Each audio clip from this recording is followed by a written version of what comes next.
Hi, and welcome to Once Upon a Nightmare. I'm your host, Amy Medcalf. And I'm your other host, Ashley Dory, and welcome to today's nightmare. Tonight we will be talking about poltergeists, not just ghosts, poltergeists. So sit back, grab your snacks, and let's get started. Oh, spookies.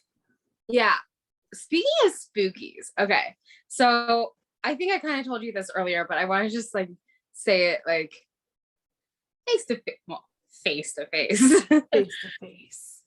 So I had a nap earlier today because I had a headache and I had this weird dream. I said it was a nightmare, but I don't it was creepy, but anyway, I'll get into it. So I was living near this really big house and it had a few stories. I don't know if it was a house or a mansion or if it was turned into something else. And anyway, so I was sitting in my car beside it, and there's 1, 2, 3 floors with 3 windows, and all you hear is banging on a window, and I'm looking, but I could barely see anything. And then you see on the third one kind of a shadowy figure, but it was a woman, and she was holding a baby, and the window was open this much because it was one of the side sliding ones. Okay, yeah. But she was very shadowy, you couldn't make out her face or any other features or anything like that, which was really weird. And I'm I rolled down my window and I'm hello, and she's help, and I'm are you okay? What's wrong? And she's no, help. And because she didn't answer, I'm getting beat, or whatever. I'm out. But for the rest of the dream, I was just so obsessive over this. And I had I would go by it all the time. Why hasn't anybody else noticed it? Does this happen often? And I even tried to get Joshua to go to it in my dream. And it was weird. You'll have to look up dream interpretations. Sometimes I as much as I love dream interpretations back in the day, I don't know how oh, money just means this, but does it really mean that? It's hard to say what dream interpretations are because it's all about your subconscious, you know what I mean? And nobody knows what my subconscious is trying to tell me in all reality. But yeah, it's true. Yeah. So I kind of wanted to touch on that because it was very spooky, because it could have been very ghostly too, in a sense, because ghosts like to do that, pretend they need help, and then they're pretend to be people. Huh? Pretend to be people and trick you. They want to trick you. Tricky. Ghosts are tricky. Spirits are tricky. Those goddamn spirits. Okay, so I'm just going to start with the meaning of poltergeist, and you'll see. So poltergeist is German for polter, meaning noise, or racket, and geist, meaning spirit. In occultism, a disembodied spirit or supernatural force credited with certain malicious or disturbing phenomena, such as inexplicable noises, sudden wild movements, or breakage of household items. Poltergeists are also blamed for violent actions, throwing stones, or setting fire to clothing and furniture. Such events are said to be sporadic, unpredictable, and often repetitive. According to popular belief, poltergeist activity appears to concentrate on a particular member of a family, often an adolescent, its object being harassment or rarely physical harm. When strangers are present, the unusual phenomena often cease. A large portion of these reported to be victimized suffer from hysteria. In many instances, the activities attributed to poltergeists have been explained as natural phenomena. Example, the normal creaking of boards in an old house.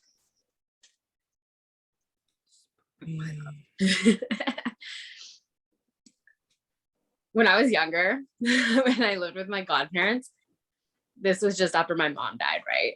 And I would be in bed, everybody would be in bed, and like, I don't know what I was hearing. Maybe I was just very anxious at the time, but like, it always sounded like somebody was in the drawer, like moving the cutlery around to me. I don't know. But I'd be like, can you know? I'm like, don't you hear that? And my godmother would be like, hear what? When we first moved down from Ontario to Nova Scotia, we moved to this really old farmhouse. It was like over 100 years old.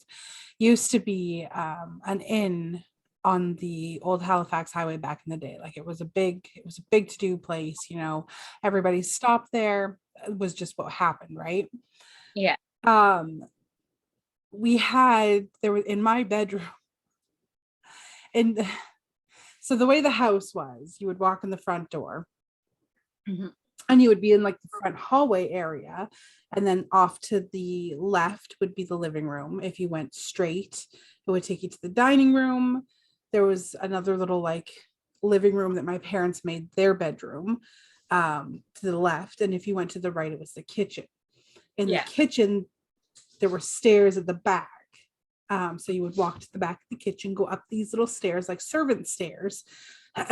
You would go through my brother's room, which was completely open, go through this crickety old door that had a latch that you just like clicked up, and it like unlatched, and the door opened.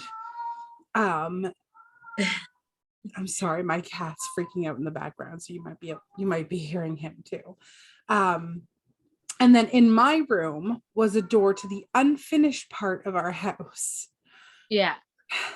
So I always kept like my dresser or something pushed up against the door, because I was like, ain't nothing coming in through there at night. But you would hear footsteps clunking around over there at nighttime. And like, they'd get really close to the door, and I just remember that feeling of like panic and laying in my bed and being like, not tonight, bitch. No. So weird. It's creepy. Like I'm about to get very bright because I'm going to have to bring up what I'm going to talk about stories. We're going to go into 3 very famous poltergeist stories, because yay, scary stories. You're being so loud right now. Oh, I am so excited, and he is very loud.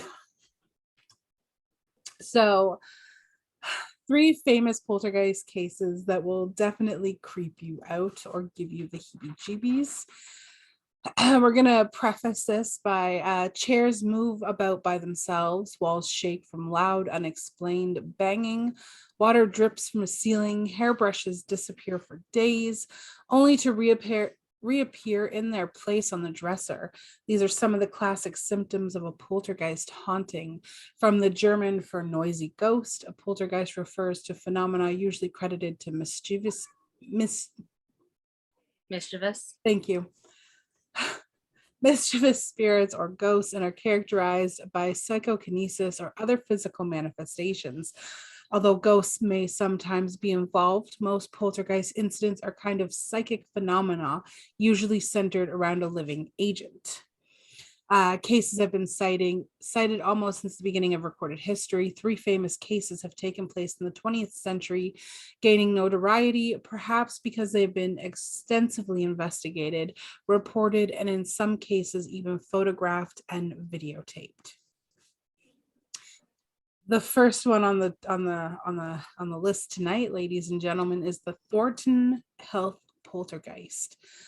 In the 1970s, the Thornton Heath, because up there says health. Heath. All right, we'll go with Heath. In Thornton Heath, England, a family was tormented by poltergeist phenomena that started one August night when they were woken in the middle of the night by blaring bedside radio that had somehow turned itself on, tuned to a foreign language station. This was the beginning of a string of events that lasted nearly 4 years. A lampshade repeatedly was knocked off to the floor by unaided hands. During the Christmas season of 1972, an ornament was hurled across the room, smashing into the husband's forehead. As he flopped into the armchair, reports haunted Croydon. The Christmas tree began to shake violently. Come the new year, there were footsteps, excuse me, footsteps in the bedroom where there was no one there. And one night, the couple's son woke to find an old man dressed in old-fashioned clothes staring threateningly at him. The family's fear grew when, as they entertained friends one night, there was a loud knocking at the front door. The living room door was then flung open and all the house's lights came on. Having the house blessed failed to rid the house of the phenomena. Objects flew through the air, loud noises were heard, and the family would sometimes hear a noise which suggested some large piece of furniture had crashed to the floor. When they went to investigate, nothing would be disturbed. A medium who was consulted told the family that the house was haunted by a farmer of the name Chatterton, who considered the family trespassers on his property. An investigation bore out the fact that Chatterton had indeed lived in the house in the mid-18th century. Chatterton's wife now joined in, causing mayhem, and often the tenant's wife would be followed up the stairs at night by an elderly gray-haired woman wearing a pinafore and with her hair tied back in a bun. If looked at, she would disappear back into the shadows. The family even reported seeing the farmer appear on their television screens, wearing a black jacket with wide pointed lapels, high-necked shirt, and black cravat. After the family moved out of the house, the poltergeist activity ceased, and none have ever been reported by the subsequent residents. So after that family left, apparently the farmer and his wife had no issues with anybody else that lived in that house. Interesting. That's scary. It's odd that it only involved that family.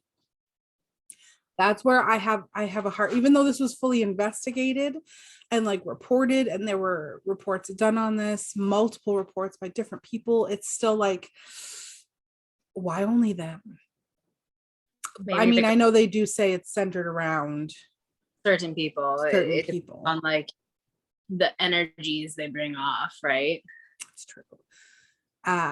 We'll go straight into the second one, which is going to be the Enfield poltergeist case. Another English ghost. These all seem to happen over in England.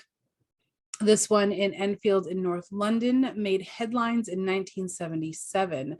The strange activities seemed to center around the daughter of Peggy Harper, a divorcee in her mid-40s. Again, it started on an August night, late at night. An urban ghost story relates.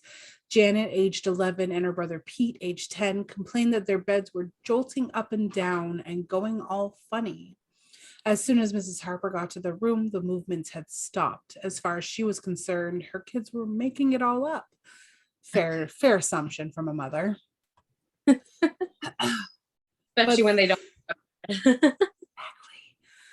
But things got progressively more bizarre from there. Shuffling noises and knocks on the wall were followed by a heavy chest of drawers sliding itself across the floor. Mrs. Harper promptly got her children out of the house and sought the assistance of a neighbor. I don't know if you guys remember this, but this one is also has a movie based on it with Ed and Lorraine Warren. Oh yeah. The Enfield haunting. This is the one that they're talking about. So the neighbors searched the house and garden but found no one. Soon they also heard the knocks on the walls, which continued at spaced out intervals. At 11 p.m. they called the police, who heard the knocks. One officer even saw a chair inexplicably move across the floor and later signed a written statement to confirm the events. So there was a written statement by the police officer later on that night saying that, yes, I had witnessed a chair sliding across the floor by itself. Several people were witness to the events that occurred in the following days. Lego bricks and marbles were thrown around the house and were often hot to the touch. In September of that year, Maurice Gross of the Society for Psychical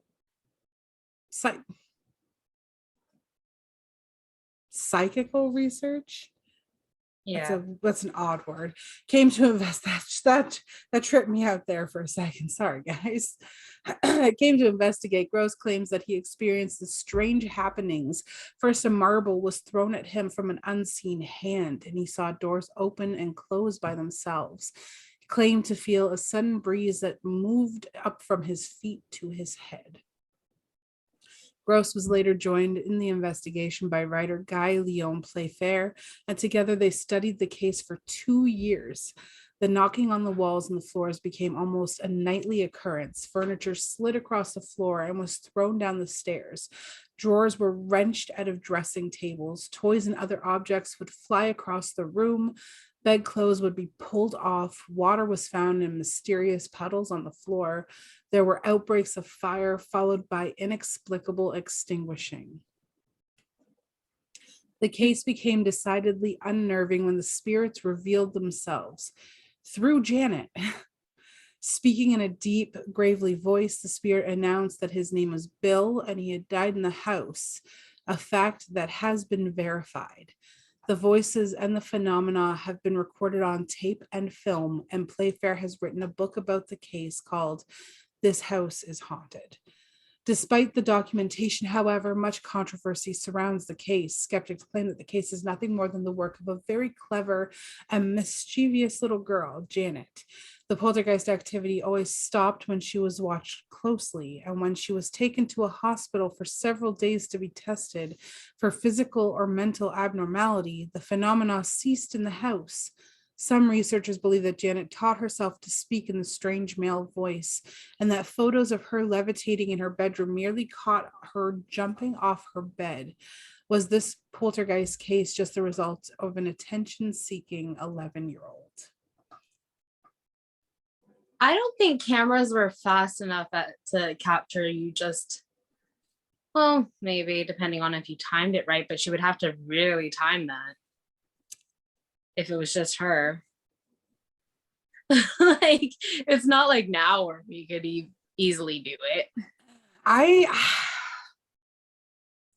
How do you explain like furniture moving by itself with, like, how does an 11-year-old girl do that? You know what I mean? Like, yeah. And how does an 11-year-old girl make herself sound like a man? Like, I don't know if you've ever heard me try to make myself sound like a man. It's when I try to sound like a man, I just sound like a 50-year-old like woman from Detroit who smoked for 30 years. And and it just sounds like it's not nice. It's not. I can't. And my last story is the Danny Poltergeist case. This one is a little more recent. This one is from 1998. In 98, Jane Fishman, a reporter for the Savannah Morning News, began a series of articles about a possibly haunted antique bed in the home of Al Cobb of Savannah, Georgia. Cobb bought the vintage late 1800s bed at an auction as a Christmas present for his 14-year-old son, Jason, a purchase he later regretted. 3 nights later, Fishman reported Jason told his parents he felt as if someone had planted elbows in his pillow and was watching him and breathing cold air down the back of his neck. He felt sick. The next night, he noticed a photo of his deceased grandparents on his wicker nightstand flipped down. So he righted it. The next day, it was facing down again. Later that morning, after leaving his room for breakfast, he returned and found in the middle of his bed 2 beanie babies, the zebra and the tiger, next to a conch shell, a dinosaur made of shells, and a plaster toucan bird that his parents and his twin brother Lee's. That got his parents and his twin brother Lee's attention. Trying to make sense of the irrational, Al called out, "Do we have a Casper here? Tell me your name and how old you are." And then he left some lined composition paper and crayons and with his family walked out of the room. In 15 minutes, they returned and found written vertically in large block childlike letters, Danny 7. With his family out of the house, Al decided to continue trying to communicate with the spirit of Danny. With the same kind of notes, Danny indicated that his mother had died in that bed in 1899 and that he wanted to stay with the bed. He also made it clear that he didn't want anyone else sleeping in it. The same day, they found a note reading, "No one sleep in bed." Jason, who had moved out of the room, decided to stretch out and pretend to take a nap. That, says Al, was a mistake. I doubled back in the room to pick up my clothes, remembers Jason, when this terracotta head that had been hanging on the wall came flying through the room, just missing me before it smashed into the closet door. No one really knows, Fishman writes in her second installment, who or what is leaving the copious notes, moving the furniture, opening the kitchen drawers, setting the dining room table, flipping over the chairs, lighting the candles, arranging the posters to spell out a person's name, Jill, then hanging the finished product on a bedroom wall. Jason also spoke of other spirits. Uncle Sam, who had come to reclaim his daughter, he said was buried under the house. Gracie, a young girl whose sculpture sits in Bonaventure Cemetery, and Jill, a young woman who left a number of handwritten messages, among them one inviting the Cobbs to a party in their living room. I mean, that's a friendly fucking poltergeist. Yeah. She's inviting them to a party. Like, I don't get invited to the party by the fucking ghosts in my house. Right? Him or he, I don't know. Parapsychologist Andrew Nichols, head of the Florida Society for Parapsychological Research, investigated the case. What happened at the Cobbs, he told Fishman, more specifically to Jason, would have happened without Danny or the bed. It was the electromagnetic energy of the wall that Jason started sleeping next to when they moved the bed there that charged a psychic ability that the boy had already had. So whether or not the bed was involved, yeah, so it was all the kid. It's always kids. They're awful. They're evil. They really are. They're only cute after, like, for the first couple of years, and then they start talking. And they start talking back, and then they get right nasty. And no, I love my kids. And they creepy shit too. They do. Like, I'm about to punt you across the room type of creepy shit. Like waking up at 3 a.m. to a child standing 2 inches from your face going, I would just like watching you sleep, mommy.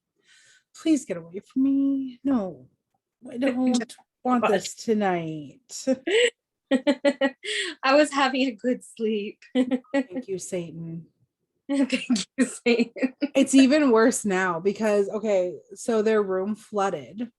Yeah. It thankfully was not the foundation. It turned out to be a pipe had broken, and that was what was causing the flooding in the room. So we got that fixed. We're letting it dry out this weekend, spraying mold spray on it so it doesn't mold. They're coming back on Monday to fix it. However, because of this, the kids are still sleeping in my room, which means I am still sleeping in the living room. And Garrett tonight, before he goes to work, is telling me that he was sitting here and I was sleeping in the living room over there, which I can see from here. And he said that he saw somebody walk just right across from like the living room to where you would go to like at the top of my stairs. Yeah. And he said that he's like, I got up. He's like, because I thought maybe you had got up to pee and I just didn't hear you. He's like, but you were sleeping. I'm like, thanks for telling me this now. When you work back shift. Right. Thanks for telling me this before you're leaving for work in 2 seconds. Like, now I gotta morning. Now I gotta sleep in there. I had to sleep in there. I was fine. You'll be fine. Just take a melatonin. I might just start drinking. So I found this is very short. So and it's from history.com. History.com has a lot of stuff about the supernatural, which is crazy. It's really awesome. And we already did What is a Ghost? That was the first part. This is now early ghost sightings. So I guess early as in early written type of evidence. So in the first century AD, the great Roman author and statesman Pliny the Younger recorded one of the first notable ghost stories in his letters, which became famous for their vivid account of life during the heyday of the Roman Empire. Pliny reported that the specter of an old man with a long beard, rattling chains, was haunting his house in Athens. The Greek writer Lucian and Pliny's fellow Roman Plautus also wrote memorable ghost stories. Centuries later, in 856 AD, the first poltergeist, a ghost that causes physical disturbances, such as loud noises or objects falling or being thrown around, was reported at a farmhouse in Germany. The poltergeist tormented the family living there by throwing stones and starting fires, among other things. That's crazy. Poor people.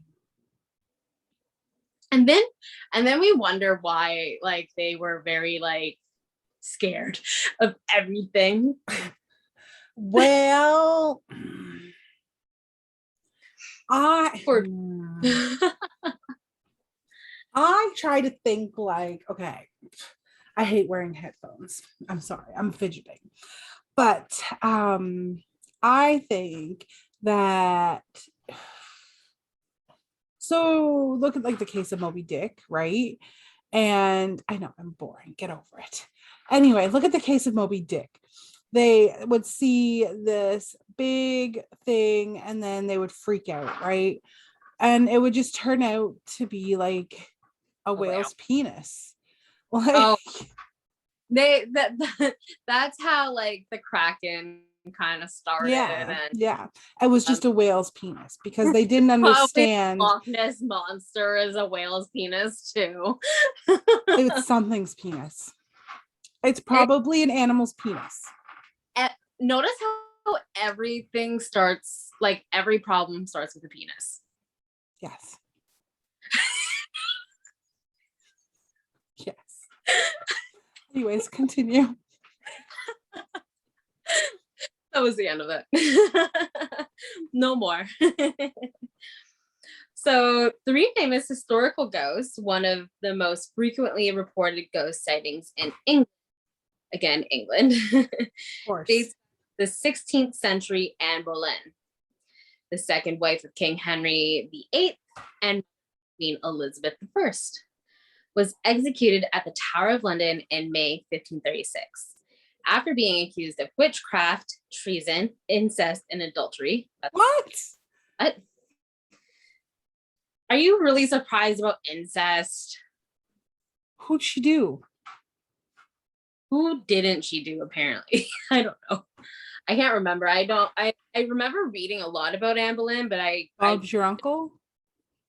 But also, in that time, you can accuse women of all this stuff and it not be true. She slept with her brother.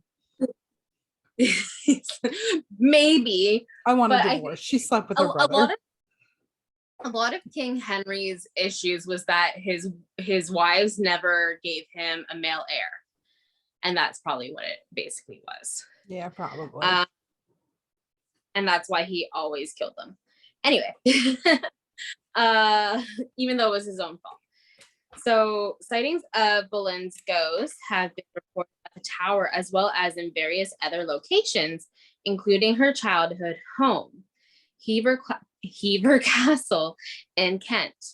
America's own rich tradition of historical ghosts begins with one of its most illustrious founding fathers, Benjamin Franklin. Beginning in the late 19th century, Franklin's ghost was seen near the Library of American Philosophical Society in Philadelphia, Pennsylvania. Some reports held that the statue of Franklin in front of the society comes to life and dances in the streets. What? That'd be interesting.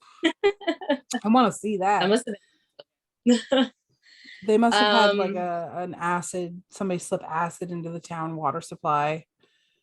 Probably. They must have had a wild party. Though many ghost sightings have been reported at the White House in Washington, D.C. over the years, perhaps no political figure has made so frequent an appearance in the afterlife as Abraham Lincoln, the nation's 16th president who was killed by an assassin's bullet in April 1865. Lincoln, formerly a lawyer and congressman from Illinois, is said to have been seen wandering the old Springfield Capitol building, as well as his nearby law offices at the White House. Everyone from first ladies to queens to prime ministers have reported seeing the ghost or feeling the presence of Honest Abe, particularly during the administration of Franklin D. Roosevelt, another president who guided the country through a time of great upheaval and war. So haunted places, some locations simply seem to lend themselves to hauntings, perhaps due to dramatic or grisly events that occurred there in the past. Over the centuries, sightings of spectral armies have been reported on famous battlefields around the world, including important battle sites from the English Civil War in the 17th century, the bloody Civil War battlefield of Gettysburg, and the World War I sites of Gallipoli, which is near Turkey, and the Somme, northern France. Another particular active center for paranormal activity is the HMS Queen Mary. I so want to go to this Queen. I would love to do a video on the Queen Mary. Like just on the boat. I want to go on the boat. I want to spend the night on the Queen Mary. In the most haunted room too. Yes. A cruise ship built in the 1936 for the Cunard White Star Line. After serving in the British Royal Navy in World War II, the 81,000-ton ship retired in Long Beach, California in 1967. The plan was to turn it into a floating luxury hotel and resort. Since then, the Queen Mary has become notorious for its spectral presences, with more than 50 ghosts reported over the years. The ship's last chief engineer, John Smith, reported hearing unexplained sounds and voices from the area near the ship's bow. In almost the same location as a doomed British aircraft cruiser, the Coracoa had pierced a hole when it sank after an accidental wartime crash that killed more than 300 sailors aboard. Smith also claimed to have encountered the ghost of Winston Churchill, or at least his spectral cigar smoke, in the Prime Minister's old stateroom aboard the ship. Many visitors to the Queen Mary have reported seeing a phantom crew member in blue overalls walking the decks. Around the ship's swimming pool, reports have been made of mysterious splashes and ghostly women in old-fashioned bathing suits or dresses, along with trails of wet footsteps appearing long after the pool had been drained. Whew. Yeah, because the pool's not open. I think they closed it. I can't remember why. They did. But yeah. Among major cities, New York is especially rich with ghost stories. The spirit of Peter Stuyvesant, it's a really big, yeah, anyway. The city's last Dutch colonial governor has been seen stomping around the East Village of it on his wooden leg since shortly after his death in 1672. The author Mark Twain is believed to haunt the stairwell of his one-time village apartment building, while the ghost of poet Dylan Thomas is said to sometimes occupy his usual corner table at the West Village's White Horse Tavern, where he drank a fatal 18 shots of scotch in 1953. Oh, shit. He was having a rough night that night. Perhaps the most famous New York ghost is that of Aaron Burr, who served as vice president under Thomas Jefferson, but is best known for killing Alexander Hamilton in a duel in 1804. Burr's ghost is said to roam the streets of his old neighborhood, also the West Village. Burr's spectral activity is focused particularly on one restaurant, one if by land, two if by sea, which is located in a Barrow Street building that was once Burr's carriage house. And that's that. Nice. That poor guy had a really rough night that night, and it got even rougher. 18 shots of scotch. Like, whew. That's a lot. What makes you want to like drink that much? I'm sorry you had that bad of a day. Right? You feel the need to poison yourself. Here we go. I'm going to get washed out again for a second, people. The last thing that we are going to talk about tonight is going to be the signs of poltergeist activity. So what makes a poltergeist, not just a ghost, not just a bump in the night, so to say. Yes. So determining the difference between poltergeist activity and ghosts or haunting activity can be difficult. While ghost and haunting activity is the result of spirit energy, poltergeist activity, also known as recurrent spontaneous psychokinesis or RSPK, is the result of psychic energy generated usually unconsciously by a person referred to as an agent. But how do you know there might be a poltergeist activity in your home? Most often you'll know if you have it because it is out of the ordinary and pretty obvious. Sounds, movement, and odors of unknown origin. Below are 7 of the most common types of poltergeist activity. Let's be clear, however, because you experience or think you experience one or more of the activities listed below does not mean that there definitely is poltergeist activity. There could be more mundane everyday causes for the activity. For example, smells of unknown origin could be wafting in from an open window, lights flickering on and off could be faulty wiring, etc., etc. Yes. You should always seek logical explanations before jumping to the conclusion that this is poltergeist activity. True poltergeist activity, although it is a well-documented phenomenon with many real cases, is relatively rare. A professional investigator might be able to help you to determine the cause of what you are experiencing. So now that we've got that out of the way, that sounded like a lot of legalities, didn't it? The first sign of poltergeist activity is going to be disappearing objects. So you put your set of keys or your cell phone down in a place where you always put it, then you turn around a few seconds later and it's not there. You know you put it there. Where the hell did it go? You and your family search high and low for it, but it can't be found. Later, sometimes days or longer, the object will mysteriously reappear in the very place that you put it. Assholes. That's what poltergeists are. Assholes. Or more bizarrely, you later find it in a ridiculous place, like high on a bookshelf, in a shoebox in the closet, or some other spot where you'd never put it in a million years. This is known as the disappearing object phenomena. Imagine putting your keys in the fridge. Right? Why?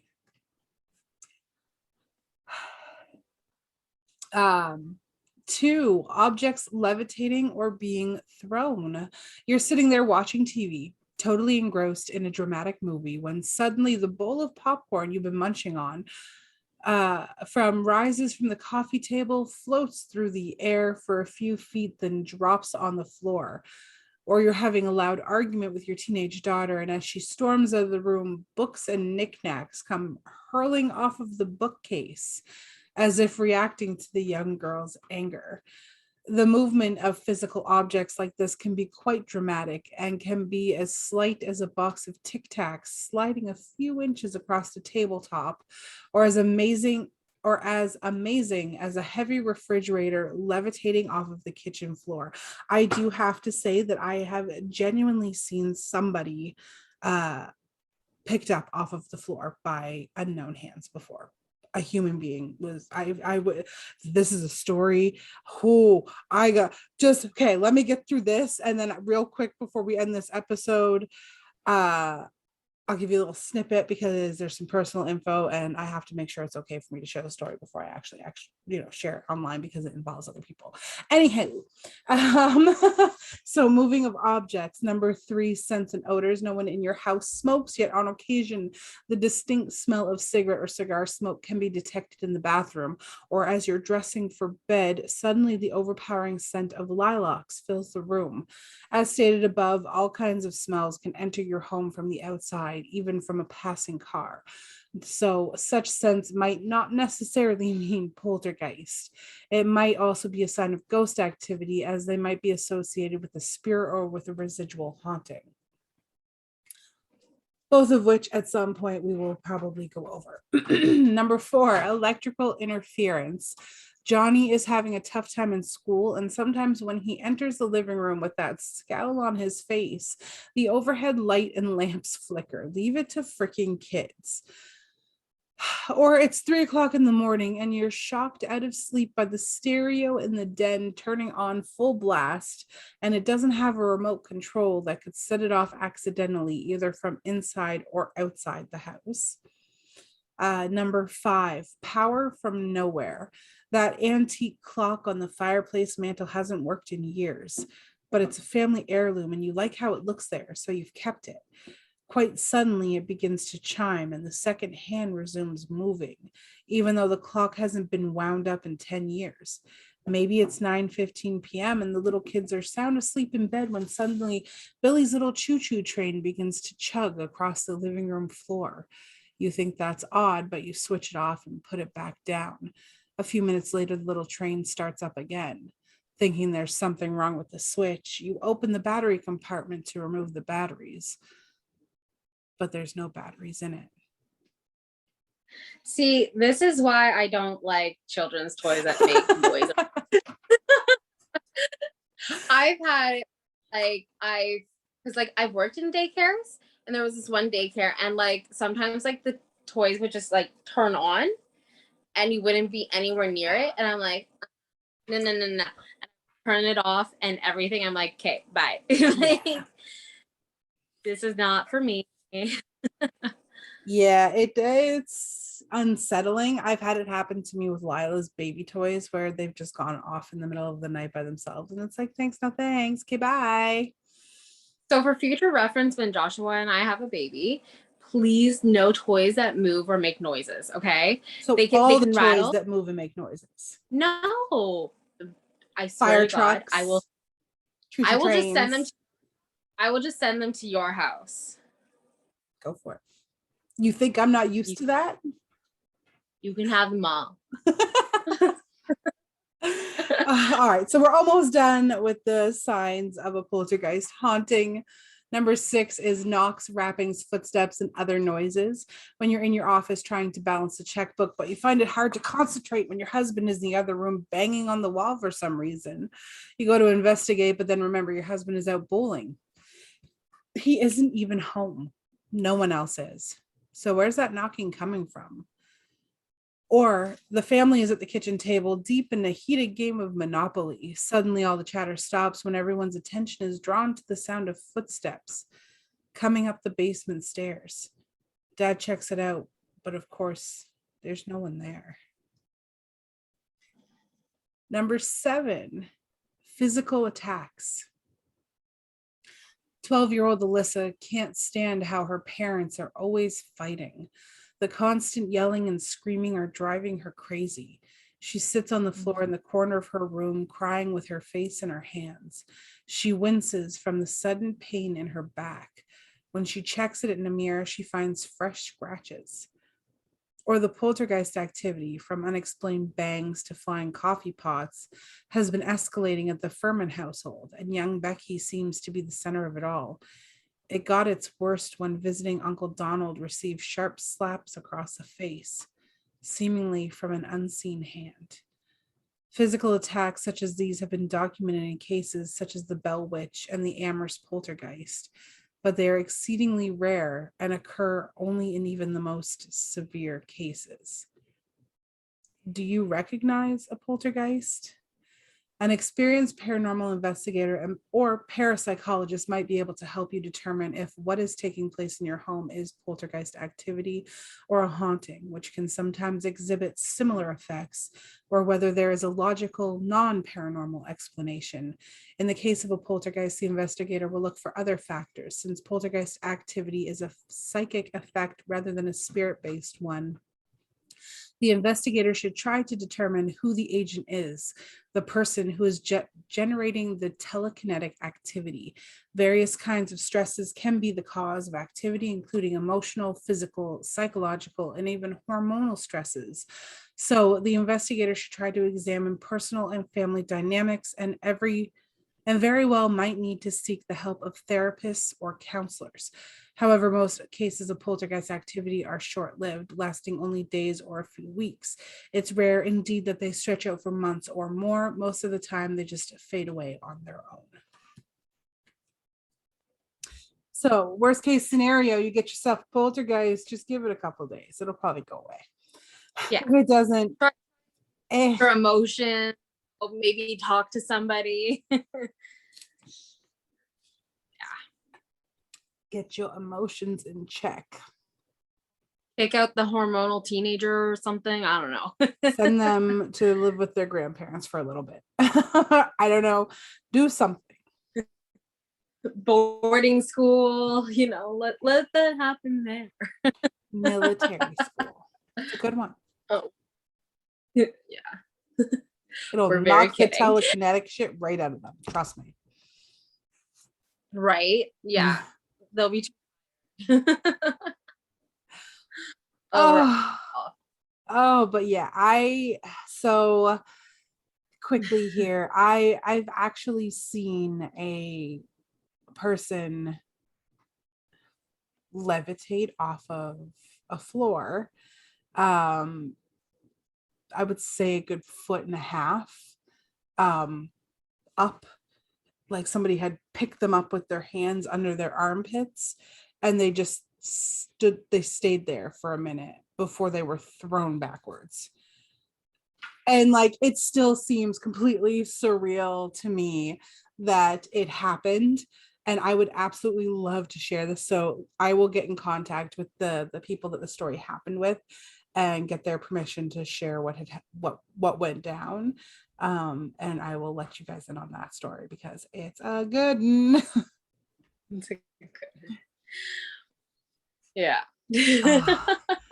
But that is it for tonight's episode. We want to thank you guys for your continued support. Don't forget to subscribe to our channel, Patreon, all of that stuff. Amy will go more into that here in a second. We are always open to suggestions for ideas for episodes. Let us know. Exactly. So also check out our Facebook. It's actually a group now. We still have the page, but the group is better. And I've been trying to keep up with that. We also have our moderator, Jen, who is a very, she's one of our most listeners. She's also the one that did our fan art. And we really appreciate like, I'll help with anything I can. And I'm like, thank God, because it is hard to keep up with all of that. I did also start the Twitter. We do have a Twitter page. It is linked in our link tree as well. And of course, our Patreon. It's just to kind of help us out with some fees that we have to pay to keep the podcast going, because otherwise it's coming out of our own money. Which we don't mind because we really love this. It's just to be able to do as much as we do, we have to pay out of our own pocket. Yeah. So that's pretty much it. I also post polls on the group, which I did recently. It was what's your fave 90s creepy sitcom or whatever, which had some really old ones. I had to actually kind of look it up, and I'm like, oh my God, I remember this, and I watched them all. I love it all of it. So yeah, that's basically it for that. So, I got lots. I got books upon books upon books. But yes, that is it for tonight's episode. Don't forget to click subscribe, ding that bell so that you get all of our notifications when we post new videos. When a new video goes up on YouTube, it will also be going up on Buzzsprout, Apple, everywhere. iHeartRadio. So I just don't have all those linked. It's a lot. There's a lot of them. There's a lot. But thank you guys so much. And yeah, you got the outro there, girl. Let's hear it. Yeah, we will see you next week with a new nightmare. Bye, guys. Bye, guys.